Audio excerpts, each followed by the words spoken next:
It began as an ordinary live broadcast from London, beamed to millions of viewers worldwide. The BBC morning show had invited a young linguist from Southeast Asia to discuss the nuances of English in different countries.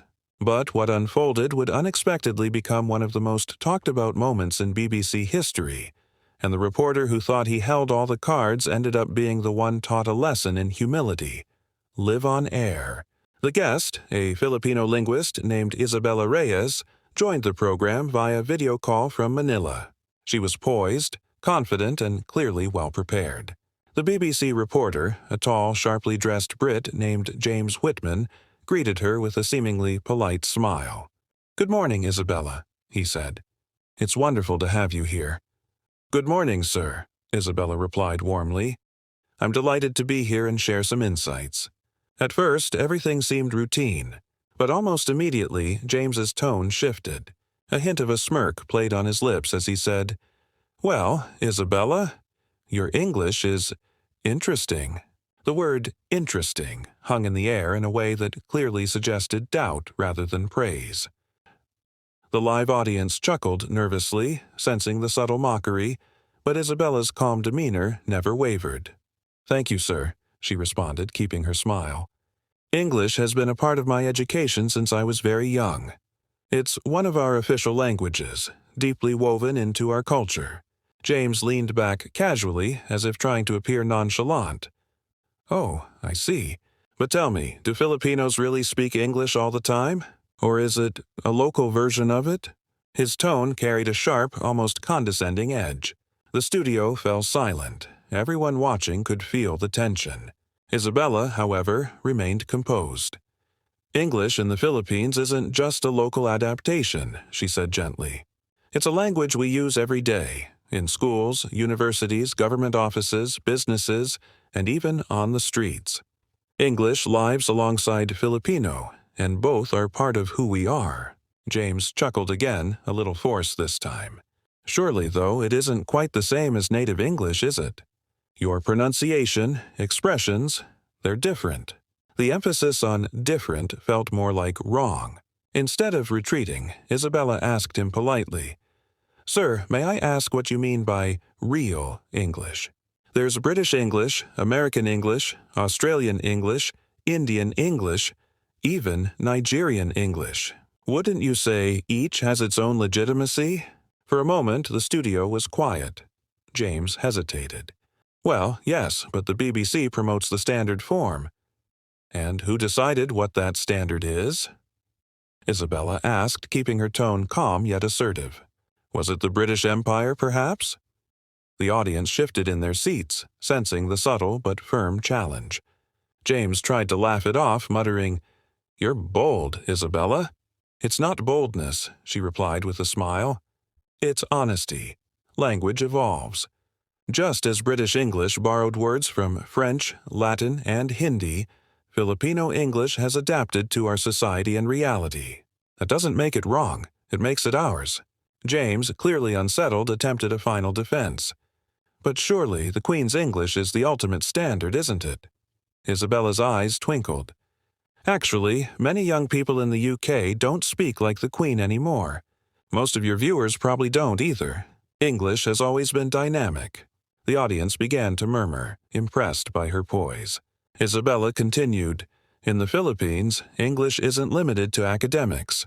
Taxi drivers, street vendors, and farmers speak it fluently in their own way. Pronunciation may vary, but understanding is universal. That is the true purpose of language." As she spoke, live chat feeds exploded with admiration. Viewers from across the globe praised her composure.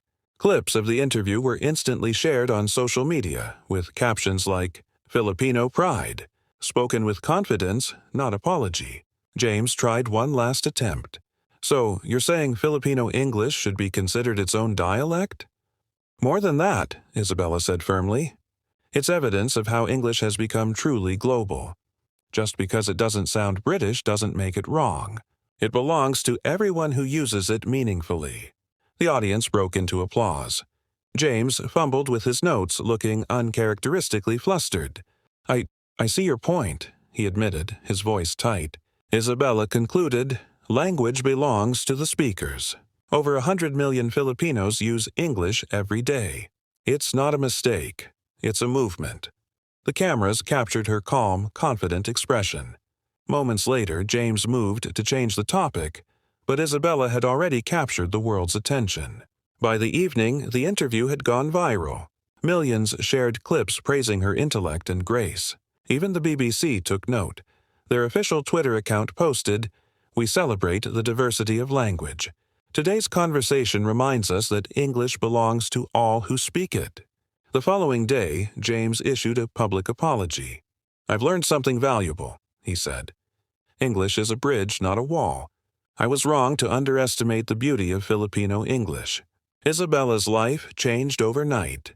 Universities invited her for lectures on linguistic diversity.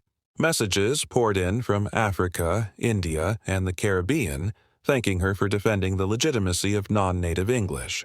Weeks later, she returned to the BBC, this time as a special commentator. James greeted her warmly, genuinely respectful.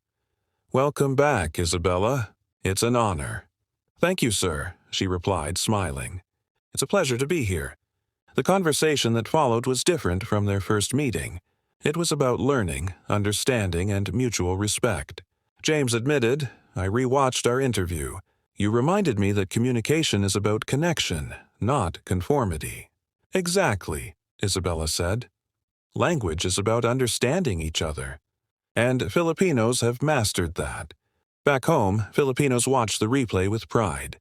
Teachers used it as an example in classrooms. Stand your ground with humility and intelligence. Young Filipinos realized that speaking English with a Filipino accent wasn't a limitation. It was a strength, a reflection of identity, and global adaptability. One viral tweet perfectly captured the sentiment. "We may not sound British, but our English speaks from the heart." It garnered over 1 million likes. Months later, Isabella delivered a TED Talk titled "English That Belongs to Everyone." She recounted the BBC interview, saying, "Being mocked can be an opportunity if you respond with truth and grace. That's what being Filipino is about, confronting challenge with brilliance and kindness." The audience stood in ovation, James included. Afterward, he whispered backstage, "You've changed the way I see English in the world." She smiled softly. "Language is meant to connect us, sir. It's meant to change how we see each other." From that day on, whenever anyone mocked a Filipino's English, there was always someone ready to remind them. A single interview had turned mockery into a lesson, proving that intelligence and confidence matter more than accent, and that the right words, spoken with humility, can change perceptions across the world.